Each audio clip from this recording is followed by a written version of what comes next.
We're continuing with Chapter 9, the Pythagorean Theorem. This is Section 9.2, the Converse of the Pythagorean Theorem. And we're looking at example E from the notes.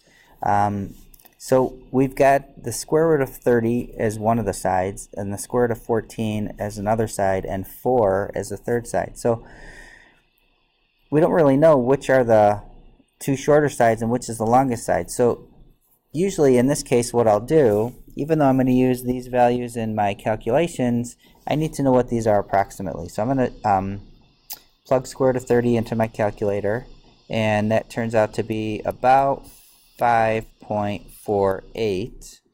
And we'll do the same thing with the square root of 14. That's about 3.74, and then my other side is 4.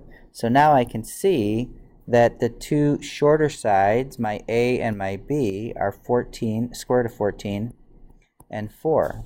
So now I can continue on, and again, I'm going to use these original values for my problem, but I needed to know approximately how large these square root numbers were.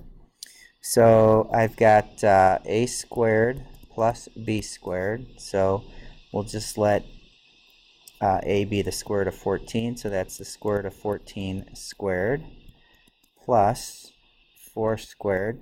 The square root of 14 squared, square root and square are inverse operations, so they cancel each other out, so that's going to be 14 plus 16, so that's 30. Then we'll look at C squared. So C is my last value here, so that's going to be the square root of 30 squared. Again, the square root and the square cancel each other out, so that's 30, and we can see that A squared plus B squared is equal to C squared, which means, oh boy,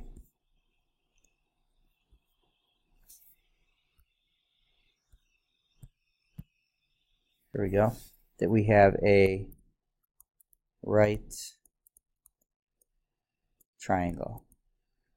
Alright, so if you need to rewatch, if anything went a little too fast for you, feel free to rewind and rewatch. Make sure you get your questions answered, and we'll see you next time.